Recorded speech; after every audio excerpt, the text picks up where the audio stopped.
Hello there! It's Friday, which means it's time once again for the best movie podcast ever.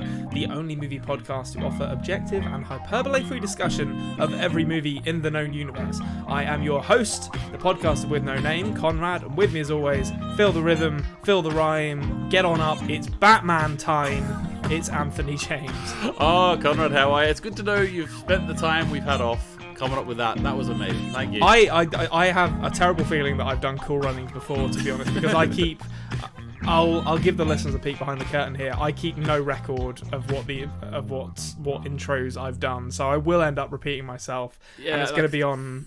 Life's too short. It's going to be on them to point it out to me. Next time you have a feeling to do a cool runnings one, just don't do the rhythm and the rhyme one. Just do the. Yeah. He sees pride. He sees power. He sees a badass mother who don't take no S off of no one. Once again.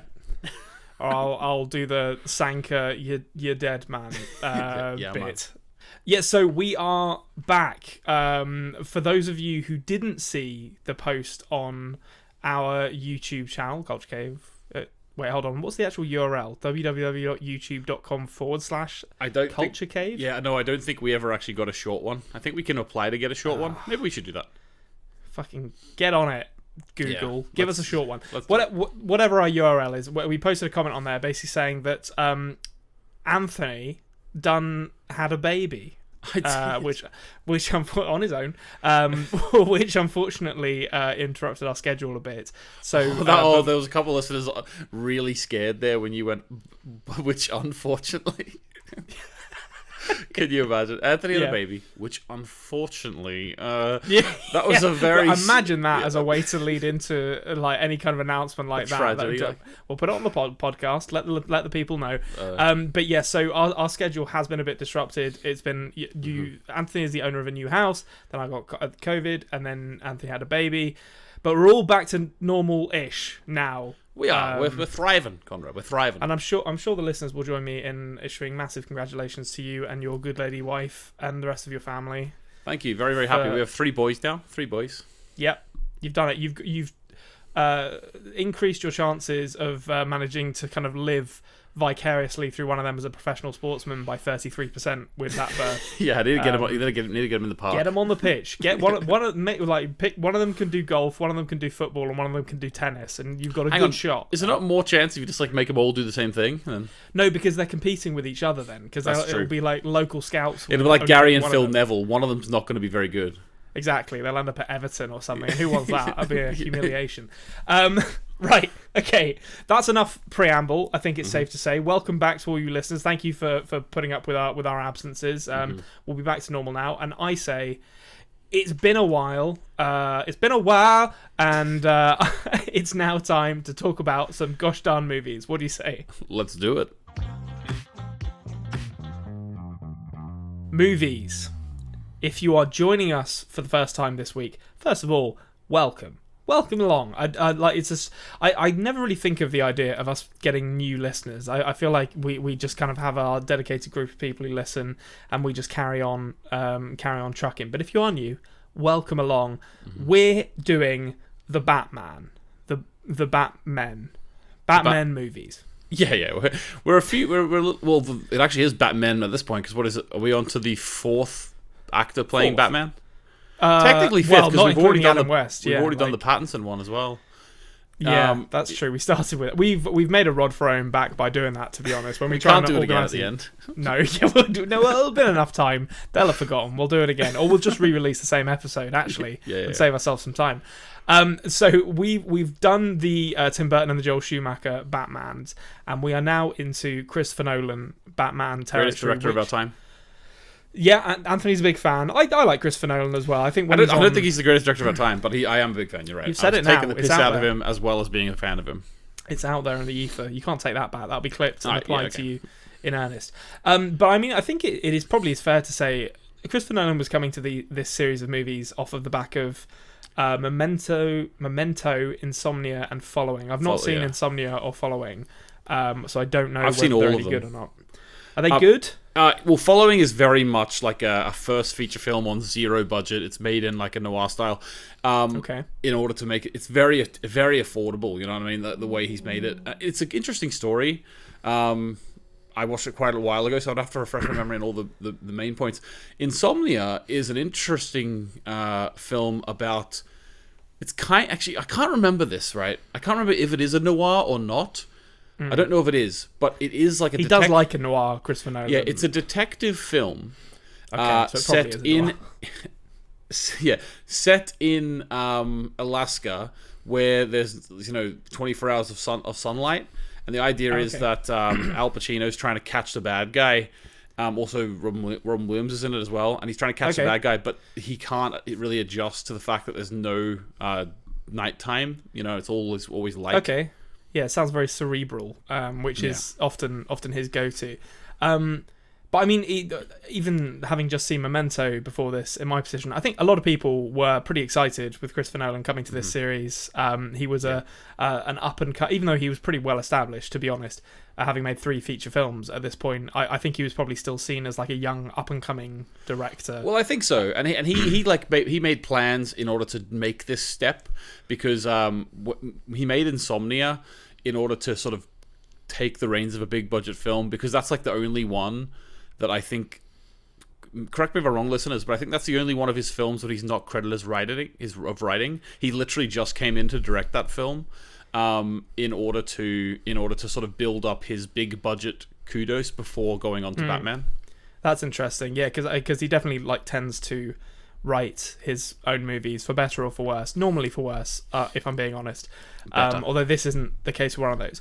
I had something that I wanted to run by you before we got into the meat of Batman Begins, which is obviously the movie that we're going to start with here today. And that is that a lot of the discourse around Batman Begins, and I suppose his trilogy of Batman movies in general, but I feel like it's quite specific to this one, is that it serves as like an allegory for Bush Jr.'s kind of America, in that, particularly when it's contrasted with where the Joel Schumacher stuff ended up, it's kind of the notions of like innocence and good are kind of muddied by these kind of ethical quandaries, and Nolan is sort of constantly asking like, what price are you prepared to pay to maintain these values of kind of goodness and innocence that are at the heart of the Gotham and kind of effectively American society. What do you make of that? Well, actually, I'm going to be completely honest with you. I did not. I've never actually. Obviously, I've not been in the forums. I've never heard that before. Get onto Reddit. Get onto our Batman, and they'll talk your ear off. Yeah, well, but having said that, like, the distinction between this and the other ones, I can see. I can see them questioning Batman's ethics and Batman's decisions, and he's a bit of a darker figure in these ones, and I could see how that's analogous to changing tides within America, I suppose. Like, I think that whenever, I'm not saying America's before Bush was great, but I know that there was sort of rumblings within America, and then international news as well, is that these horrible things are happening, but we're being told it's for a good reason, but then it's unethical at the same time. So what do we think of that? And I think this film, actually, now that you've said that makes a lot of sense to me, because I think by the end of it, Batman really is a hero, but he goes through a lot of dark times to get there, and to sort of come to, as Christopher Walken would say, cream rises to the top, and he does. But Macho Man Randy Savage, you're thinking of. Oh yeah. But no, but I see what you mean. I do like this Batman. I'm going to say, like, I think I'm going to put my cards on the table straight away. Obviously, when this film came out, I was maybe 13, 14, prime age, prime for the picking. And I was 18 years old when this came out. I was just beginning my like nascent film snobbery. I was like, well, I'll go and see Batman if I must, but yeah. No, I know what you mean. Actually, no, I wasn't like that. I really like these movies. Yeah, they are. This is my sort of So this is sort of the Batman I grew up with in my formative years. Kind of like, I suppose, the teenagers of today. Well, I suppose teenagers of 5 years ago were like, they had like Iron Man and the Infinity War and stuff. Whereas this was like the big superhero thing for me. This and Spider-Man, at the time. Yeah, no, absolutely. So, I mean, I think that kind of allegory of or Gotham as allegory for America definitely I feel like it applies more. Having said that, maybe they were talking more about the first movie. I actually think it probably applies most of all to the second movie, which we're not going to talk about today. We're not talking about The Dark Knight. We're talking about Batman Begins. We'll do Dark Knight next week. But there are... We'll probably come back to this in a second, because there's an order to what the way I want to discuss things in this, and Batman doesn't come till right at the end, because you got to keep the people waiting. You got to keep them waiting for the showstopper. I mean, I like that. All the talk of the other ones having sort of allusions to the backstory. This first one gave us like an hour and 15 minutes of the backstory. That was where I wanted to start. So the year is 2005, right? It's been 7 years. I said it last week or last recording, and I can't remember what it actually is now, but 7 or 8 years since the last Batman. You would forgive a filmmaker for being like, we've got to get right into the Batman in this, because they haven't had it for like almost a decade. It's like an hour before Batman shows up in this movie, like, and I wanted to get your take on the origin story in this, because the origin story is fully half the movie. You know, it's very explicit. Like in the original Tim Burton Batman, it's just vague allusions to his parents dying, and it's like, he became Batman. I don't know, it was sad, and it works in those movies because they deal in very like kind of they're very like kind of melodramatic in that sort of noirish fashion. But this, you're just with Wayne for this journey for half the movie, basically. What did you think of that? I really enjoyed it, and maybe on reflection, I think I rewatched this one less than The Dark Knight, and maybe that's why. But having said that, in the context of the trilogy, I love the fact that they did it.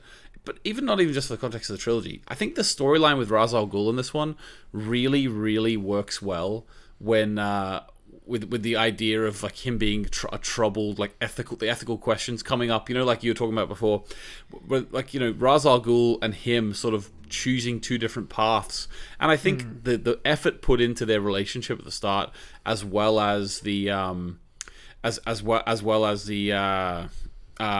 know, just the backstory of his parents dying as well. I think it all actually knitted together for me really, really well. It is a long time. You are right. It is a long time before we properly get him in the suit, because even when he starts doing Batman stuff, he still doesn't have his full suit yet even. So it is a long time. But I personally, I think the balance is struck really well, because this is, okay, put it this way. There probably isn't ever going to be another Batman movie with an hour or an hour and 15 minutes of intro of him becoming Batman. And I think that if we're going to have one of them, then I'm glad we have this one, you know? Yeah, I think this is about as well as you could do this, I think. Yeah. I know some people can find Batman Begins to be a bit dry because of that, but I think that first hour with like his parents dying, and then Wayne seeking revenge against Carmine Falcone, and he was going to run away. He was going to shoot the guy. I thought that was really interesting. And you get like really good relationship building between him and Katie Holmes's character Rachel Dawes. Like, you know, she's ashamed of him, he's chastised, and as we all do, all young men go through this. Maybe young women as well. I don't want to speak for everyone, but when that happens, you run away to become a ninja in China because you need to start again. You briefly mentioned his relationship with Ra's al Ghul, who we'll come back to in a second, but I just wanted to also get your take on something that I think is one of the stars of the show, and that is Ken Watanabe's shitty little beard in that introduction. Give that a rating out of 10 if you would. We've got to go at 11. But he's got like the sort of, I mean, I haven't got great facial hair, to be honest, so, you know, this is people in glass houses very much, but he's got these kind of like two silver, they're not even like prongs, because they're almost like musical, they're almost like what are they called?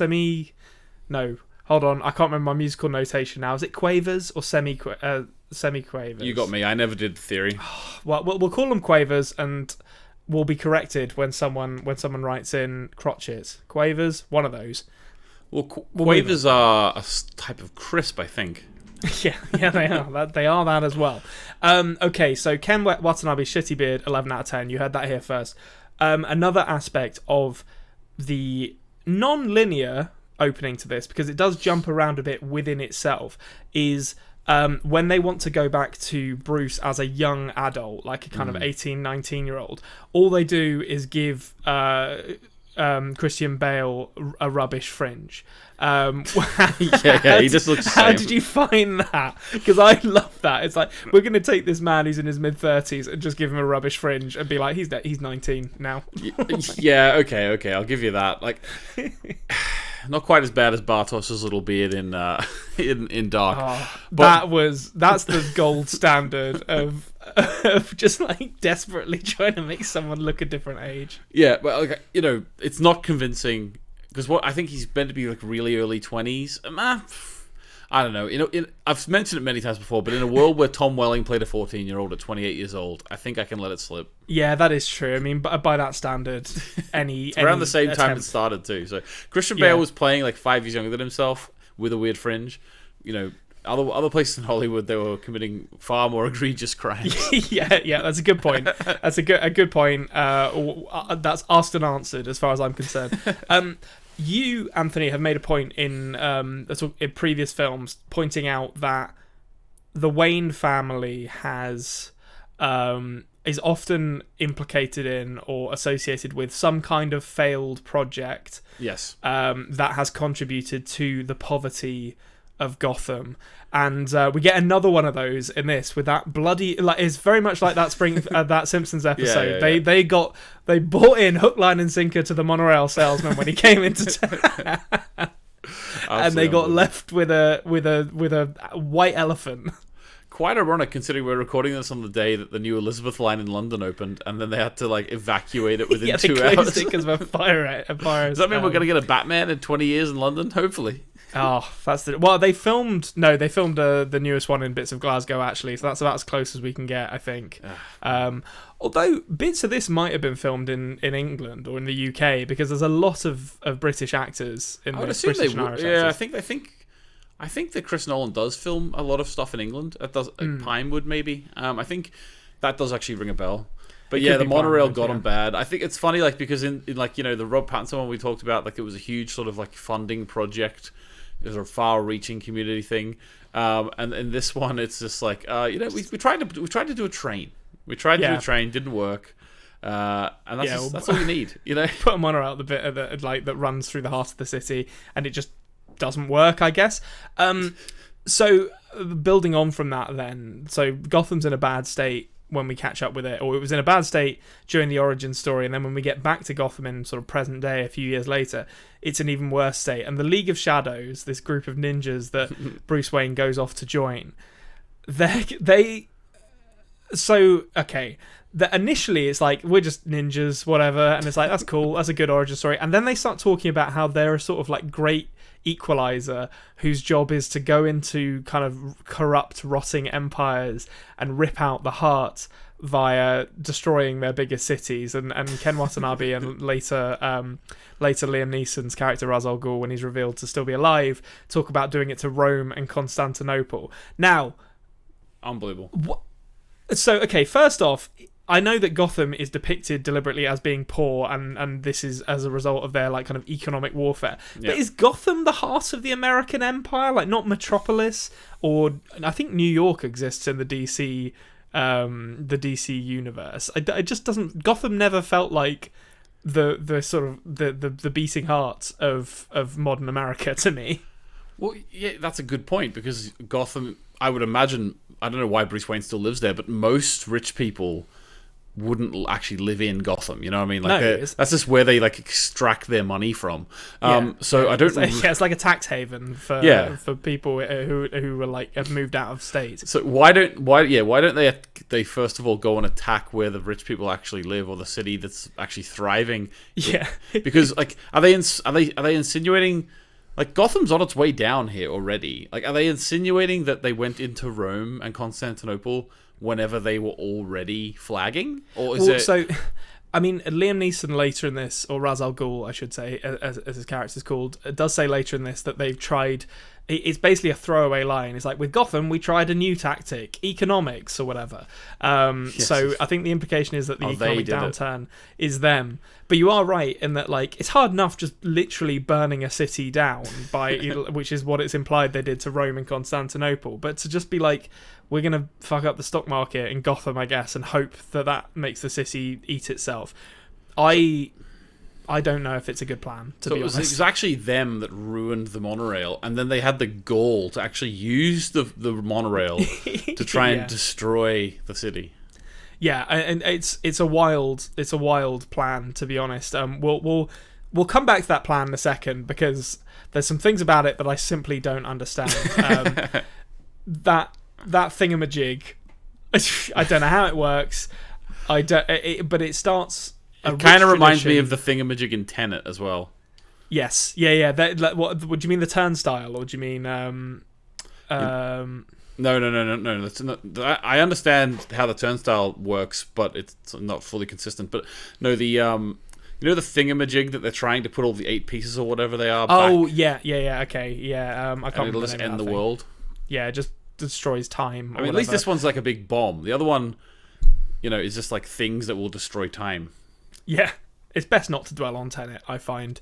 Okay, so when Bruce comes back to Gotham and we see it for the first time, I think that depiction of the kind of allegory of Bush's America is present. I think it's very, like, especially compared to the Schumacher stuff, the muted colours, the realism, the kind of the very harsh depiction of like economic collapse and poverty. It's all there to see. It's not kind of stylized in any way, which is I find a nice change from the Schumacher stuff, which really had no edges by the time that they were done with it, and it wasn't really supposed to have edges, but it makes a nice tonal change, I think.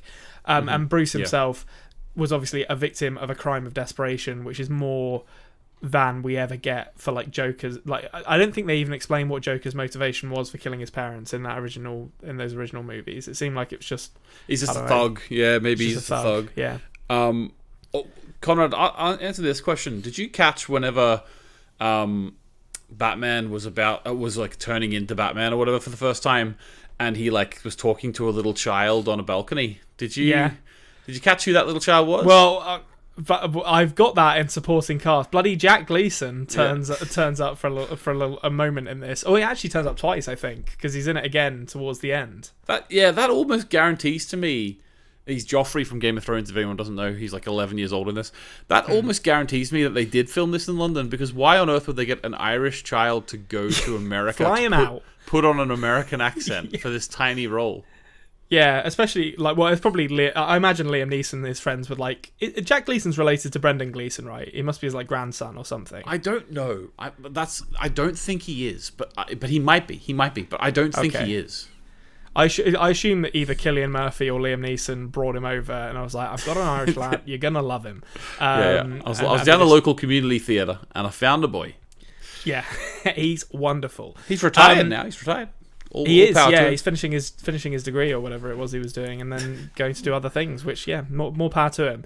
Okay, and so one final thing on the sort of tonal elements of this movie is that Batman's gadgetry, you can't even really call it gadgetry in this, to be honest, because it's like, it's military technology at best, and it's really just like Lucius Fox, played by Morgan Freeman, has a warehouse full of cool shit like the Tumbler, which, but I think I remember reading at the time that it was a functional vehicle, the Tumbler, which is pretty cool. I wonder where that is now. And it does come in black. It does come in black. The way he says that, there is some comedy in this movie. You've got to look for it, but it is there. But and Batman uses stuff like, he uses like his batarangs. They're like kunai, like kind of throwing knives rather than actual batarangs. So that it's like much more, I don't know, it like the technology in this feels like way more of a response to the fact that America was in like 2 wars at the time that this was made. It's like Batman's going to be cool and he's going to be like a functional assassin or whatever. Yeah, well, it worked for me. Like we talked before about it, like sort of being a bit more realistic. I think not like, we've also said like Chris Nolan's version of realistic is it scientifically possible? Yes, okay, we'll do it. Yeah, rather than the Robert Pattinson one, which is like, no, it has to actually be like a real guy would do this. But I think it does work. I think I like the decision to have Lucius Fox instead of Alfred being the one that also makes the gadgets. I think that makes more sense. Why would a butler be able to do all that? He was in the army. He knows how to do these things. It is true. He's in the army, and he has a brother he hasn't spoken to in many years. But I think that it works really well with Lucius Fox and Yeah. the idea of him being like down in the basement. I think as the films go on, they start to like be in these massive white warehouses with nothing but one desk. yeah. And, Well, and that's a bit weird set design, but in the first one, they're nailing it. When we get to the later films, there is definitely a massive spike in the... Like Wayne Enterprises just rents these enormous warehouses that have nothing in them, like for some reason, which it seems like I never got it. No. I never got it. I thought like it's not maybe it's the most conspicuous thing you could do. But anyway, I thought that Lucius Fox was good. The Tumblr was a really interesting take on the Batmobile, which I think worked really, really well because it's so different to the old ones to the point where it's not really even a Batmobile. No. But it still has become that. And it has. When I first saw it, I was like, well, this isn't going to be an iconic image. But actually, it is. And I think that they did it really well. And I it gave me a quotable line for the rest of my life. He's flying on rooftops. Yeah, he's not flying. He's driving. He's on driving. rooftops. He's driving, and it's got a jump jet on it.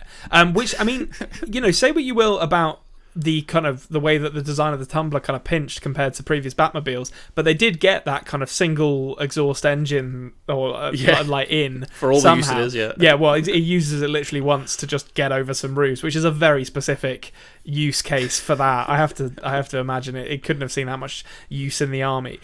We didn't get the CGI bulletproof shieldings though. That had come out when you park it. That was we didn't get thugs kind of hijacking it or hot wiring it so that the Penguin could control it. But who knows? Maybe we'll get that in the next Robert Pattinson movie. We have to just wait and see. I can only hope.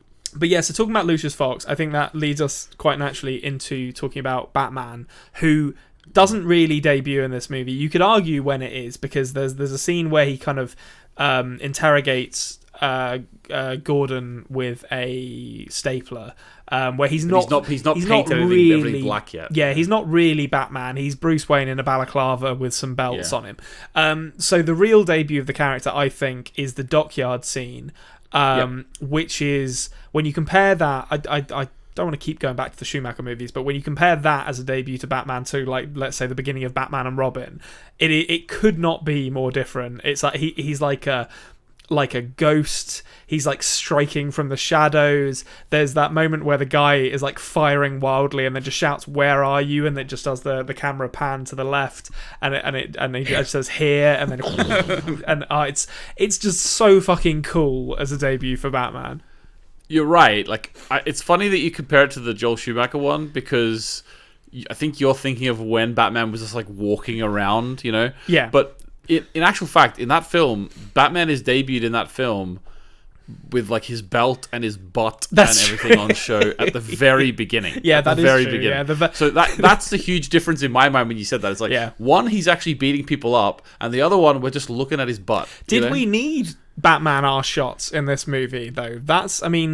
Nolan made the creative decision to not do that, and I think the movie's worse for it, frankly. I think. I mean, each to their own. I think the cape was in the way. That's the excuse we'll give Nolan. Yeah, he gets away that's with true. this one. That is true. How did you feel about the croaky voice? It became a meme in later years. How did you find it on a kind of first run through? Yeah. It's funny because every time someone does Batman now, the question is, are they going to do the voice? Yeah.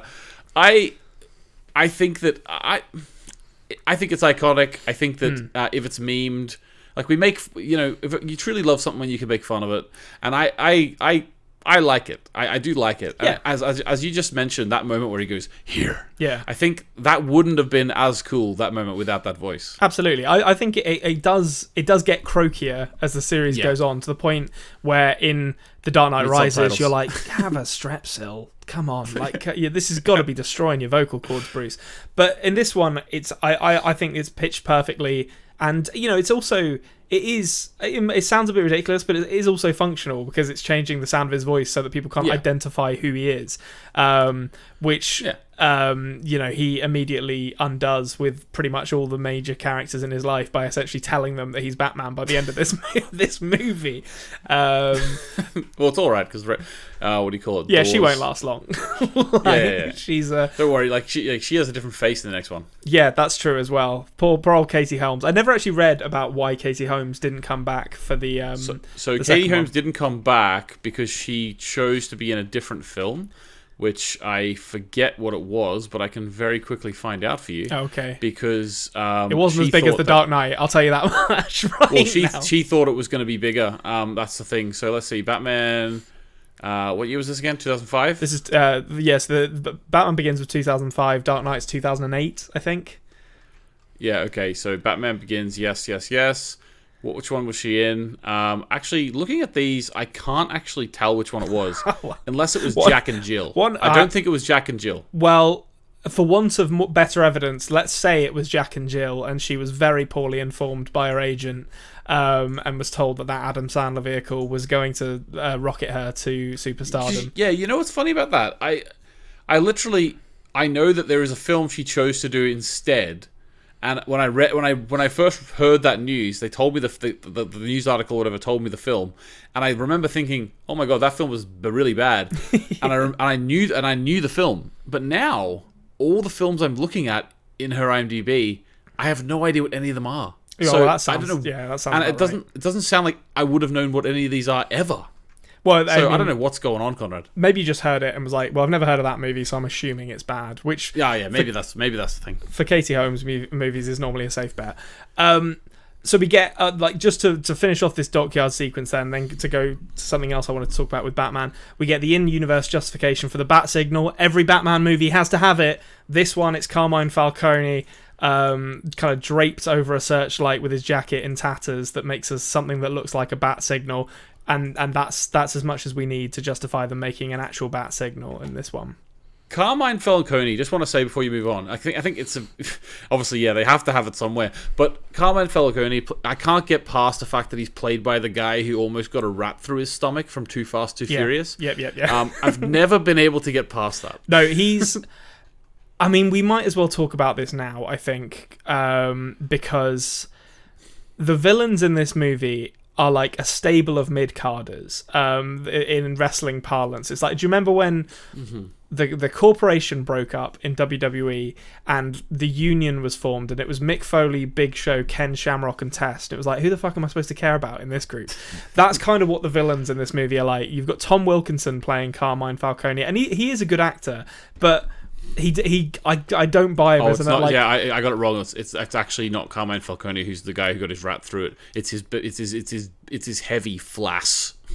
Oh, okay. Well, I clearly he's the rat through the stomach guy. I've seen Too Fast, Too Furious quite recently as well, so I should have been able to call you on that. But clearly, I was distracted by Cole Hauser playing an Argentinian in that movie, the extremely white Cole Hauser. But yeah, so. I mean, Cillian Murphy's performance is great as the villain in this movie, but Tom Wilkinson, he is a good actor, but I just don't buy him as like an Italian mafioso. Okay, I know what you mean. I didn't. Now that you say it, I know what you mean, but he never felt out of place to me. Yeah. Okay. Maybe he's not really. Yeah, he's not a caricature of an Italian mob boss, and that's maybe why he doesn't quite fit in there in a movie. Yeah. Because he's kind of what a mob boss in real life would be. Yeah. So what you're saying is that I was asking Tom Wilkinson to engage in stereotype, and he's not done that, and therefore I've marked him down for it. Exactly. Yeah. He didn't once ask anyone to get him some gabagool. Like, what the fuck are you doing, Tom Wilkinson? You're asking him to be what John Turturro was in Batman. Yes. Well, Conrad, you made the wrestling analogy. All I can do is back it up and by say, what do you do when you're bringing in a new big guy? Well, you got to make him crush some low level guys here to build him up. This is Batman Begins. This isn't bloody Scarecrow Begins. I mean, sure, he does pop up again in both The Dark Knight and The Dark Knight Rises. Very briefly. But this is not Scarecrow Begins. This is Batman Begins. And I like the fact that they chose these few smaller bad guys. And also, it sort of widens the range in the cinematic world of like fans like me who don't necessarily know all the comics to learn about these characters too. Yeah, that's what's interesting actually as well about it is that the Batman, by Tim Burton didn't do that at all. They started with the Joker. Yeah, but they were coming in a position where they didn't really have any expectations. Whereas I think Jack Nicholson's performance was so good that it sets a... Yeah, Joker was the star of the show. That's kind of my point. Joker was the star of the show there. Whereas building on this, like I think that Chris Nolan had an idea for a trilogy at the beginning, and he wanted to make 3 films. There's no way he wanted to make one Batman film, and he would have called it Batman Begins if that was the case. But I think that it makes sense if you're planning on. Imagine if it was a one and done, just Batman Begins. And it's like no more. I'm off. Yeah, Begins. Yeah, beginning is the end. That's a reference to something else on the channel. But I think that I personally think that it was a good choice, and I think that Liam Neeson did okay. The little bait and switch. The first time you saw this, did that catch you unawares? No. Did you think Ken Watanabe was actually? You could see that fucking turn coming a mile off. like, come on, guys, you have to get up earlier than that to catch me out. Here's a question though. Maybe it came out a little too early for anyone to be questioning it. But should this film have maybe got the same backlash as Iron Man 3 got, having the Mandarin played by a white guy? I don't know Ra's al Ghul that well enough. Is he supposed to be like Middle Eastern? I don't either. Like I would assume with a name like Ra's al Ghul, he's supposed to be like South Asian or Middle Eastern. Yeah. But I mean, it's one of those difficult ones where it's like in both of them actually no, less so in this, they don't at all. But in Iron Man 3, they like conjure an in-film reason why he's not a Chinese character. Whereas in this, they don't. And then they actually do give us the Mandarin later on in Shang-Chi. Whereas in this, it's just like, I don't know, his name's Ra's al Ghul, but he's played by an Irish guy, whatever. Like, let's move on from that. Which, in retrospect, is not great. I think Liam Neeson's performance is very strong, though. So it does go some way to mitigating that disappointing aspect of it. In fact, is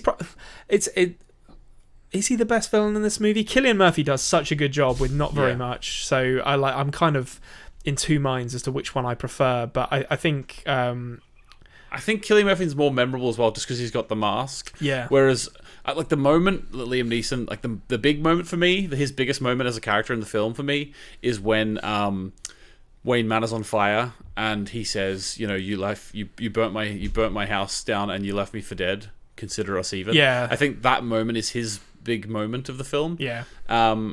But I think that those little moments, it's less memorable than the mask, and they did a good job with the Scarecrow mask, I think. Yeah, and I think Cillian Murphy, he got to ham it up in a way that he probably enjoyed, and that was really enjoyable to watch. Whereas Ra's al Ghul's a little bit kind of like cooler and more distant, which is not a bad thing, but a little bit less memorable. So yeah, I think Cillian Murphy probably steals the show, and I don't know, maybe some Batman fans can tell me whether Scarecrow is considered like an A-level villain, but certainly for me, as someone who'd read maybe one or two Batman trade paperbacks when I saw this movie, when I heard that that Scarecrow was going to be one of the villains, I was like, what the fuck? Like, that's like having, I don't know, like Mr. Freeze as like one of your main villains. Like, it's just like, who's intimidated by that? But picking up where Schumacher exactly. It's like we just going through all the B-tier villains now.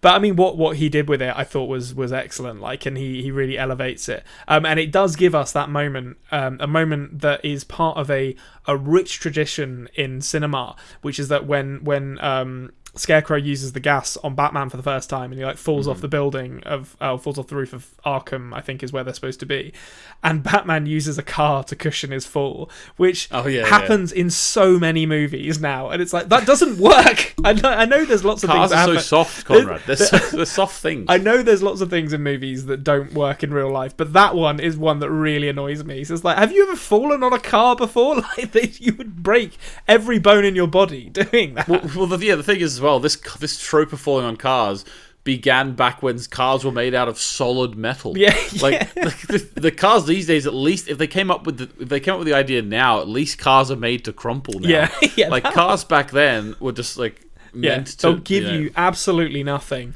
But yeah, so I mean, the villains in this movie are pretty great, I have to say. Did you have a favourite? We've kind of talked about all of them, but did you have one that stood out to you? Yeah, I've got to. Liam Neeson and the Scarecrow are both equal for me, I think. Yeah, I think I'd never seen either villain before when I first saw this film. Okay. As I say, Scarecrow a bit more memorable, but neither stands out. Okay. Carmine Falcone is probably the worst of the three, but he served his purpose. Yeah, he did, and he is kind of like a low-level guy, I think it's fair to say. Whereas, like, Cillian Murphy's plan is to help Ra's al Ghul, and Ra's al Ghul's plan is to come back to Gotham and put the MacGuffin on the monorail. Clearly, he understands the sort of the need for theatricality and symbolism in sending his message. And it's a microwave emitter that will evaporate all nearby water sources. Which is interesting because it means that, like, Ra's al Ghul knew Cillian Murphy's character, Dr. Jonathan Crane, before he began the planning for this. You know, I want to know when they first met. Like, did Jonathan Crane also go on a hike to? Then they were at like a villains convention or something, and they swapped cards. They had some similar ideas, and they were like, "Let's sit down and figure out if we can bring about the end of Gotham together." And they almost managed it. Although, so the microwave emitter though. Point one, maybe you can clear this up for me, and then we'll probably end this because we're going quite long. But like, they turn it on, they steal it, but before stealing it, they turn it on the boat that it's traveling on. Why? One can only assume they were trying to turn the water around the boat to steam and sink to the core of the earth. That's what I would assume they were trying to do. But like, you have to get the fucking microwave emitter off it. Like, it just seems like that really strikes me as a moment where they're like, we've got to show the audience how this thing works. So the people who steal it are going to turn it on. And when you're like, but why? Like, they know it works. So like, why are they like endangering the mission? Well, Maybe they were told, make sure it works before you bring it back here, because I can't handle 2 weeks waiting for this thing. That's true. Like, we've got to wait for Wayne Enterprises to send another one of these from China. It's going to be months before we can do it. Yeah, Raz, I'll tell you what, Raz does not like being disappointed when he gets surprises in the mail. No, absolutely not. What's his address? That's what I want to know. Burned down, didn't it? The postman that has to deliver stuff to that base in China, God bless him. He was just sitting next to the burnt pile saying, I've already ordered it, I have to wait, I can't redirect now. Yeah. Amazon say they've attempted delivery, but they haven't. I've been here the whole time. Okay, so other thing about the microwave emitter. Surely, I'm not a scientist, I'll be the first to admit that. Surely something that evaporates all nearby water sources would just kill all humans in a radius around it. Yeah.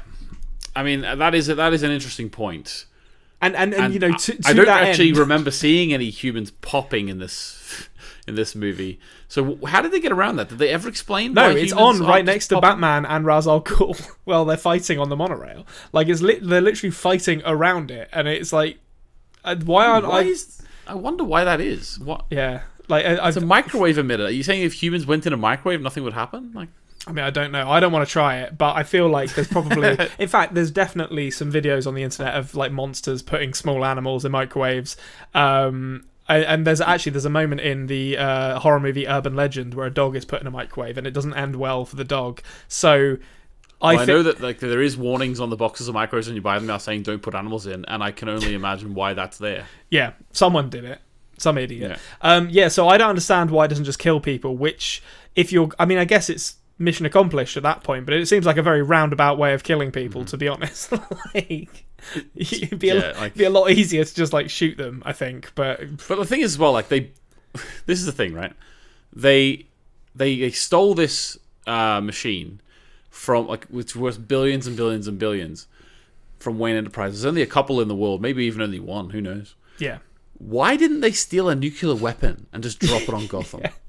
It doesn't make any sense because they want Gotham to tear itself apart with the use of Scarecrow's hallucinogenic gas or whatever. But it's like, this is a really roundabout way of doing this, guys. Well, like, you just burned Rome and Constantinople down. Why don't you just plant a bomb? That's I love that. It's like, that's why they didn't. They heard about Jonathan Crane's birth and they were like, hang on a minute, we might have another way. Yeah. And they started planning his whole life as if he was like the Dalai Lama, like taking little things to him and making him choose out of them. And you know, they gave him the path. I don't understand where this really. I can't get it out of my head, Conrad. I don't know where they met Jonathan Crane. I don't know why he became a doctor if he just wanted to kill. Like, if this guy wanted to do this at the start of his career, what he would have just taken a gun to a shopping mall. Also, like, I have known some psychiatrists in my time. There is no way he would be allowed to get away with the things he does in this movie. Like, every single criminal who was sent to him for analysis, he's like, this one needs to come with me to Arkham. I can't treat him here. And then, shockingly, all the ones that go to Arkham are like released again within like a week. It's like, someone would investigate that. He wouldn't be allowed to practice medicine anymore. It's just that the motives are very strange. Having said that, great film. Love the film. I don't. So we can nitpick everything. No, I mean, I nitpick. I'm probably going to nitpick Dark Knight next week as well because it's funny. But I love this movie. I think it's absolutely great. It ends with one of the all-time great teases. Well, first off, you get the drunken billionaire burns down house newspaper article, which is great. That's good fun. Gordon blows up the monorail, and then we get the mother of all teasers at the end. Back before Marvel, or I guess it would have been, who was it that had Iron Man to begin with? Was it Fox? I can't remember. No, it wouldn't have been Fox. No, it was always Marvel's. It was always Marvel's original thing. It's just that Marvel was bought by Disney. Oh, that's right. Yeah. Of course it was. So but before Marvel were doing stingers, we had teasers like this card, which is Gordon telling Batman that he's found someone else very violent with a penchant for theatricality. Turns over the playing card. It's the bloody Joker, isn't it? And that is Conrad. See that if it wasn't for that moment, I think I might have had a bit of a nice thing to say about the quote unquote Joker's appearance in Batman with the Batman with Robert Pattinson. Because they'd already done the most classy tease for Joker ever. Yeah. And then you just give us him laughing in a mental institution. It just seems so bottom drawer compared to this film, this film did. I know what you mean. The one thing I will say about it is that I remember when Dark Knight came out and a lot of people were like, there's no way it's going to be better than Jack Nicholson. Like, you know, because that was like a sacred cow of superhero movies. You know, that performance was untouchable. And then Dark Knight came along and it was like, oh no, I think Heath Ledger might have actually been better at the moment. So maybe Barry Keoghan is... Oh, I'm looking forward to it, don't get me wrong. I just mean in that moment. Yeah, I know what you mean. It's not nowhere near as good a reveal. It was a little too in your face for me, to be honest with you. And the thing is, apparently they didn't intend that to be because they cut a scene, but still, it just... See that turn over the card at the end of Batman Begins? It's just, as you say, it is an iconic end of a superhero film, isn't it? Sends goosebumps running down your arms. That it's just like, oh shit, see you in a few years, Chris. We're ready for this. And you know, whether he knew it or not, like at the end of this movie, he had, in the space of 2 hours, revitalized the Batman franchise. Like I think that's the biggest bit of praise I could give this movie, is that Batman was dead in the water as a movie property when Batman and Robin came out. It was seen as ridiculous. They weren't making very much money, and 7 years later, and with a completely different approach, you have essentially set it up to become one of the biggest superhero series of all time. So that is going to lead us to conclude, as we always do, with one simple question, and that is, Anthony, what is your favourite movie this week? My favourite movie this week is Batman Begins. I'm going to go with it. Yeah, I'm not messing around this week. It's Batman Begins for me as well. What a movie. Excellent. What a way to revitalise the franchise. And what a way for us to revitalise the best movie podcast ever by actually doing one this week. Yes. We made it, Ma. Look at us now.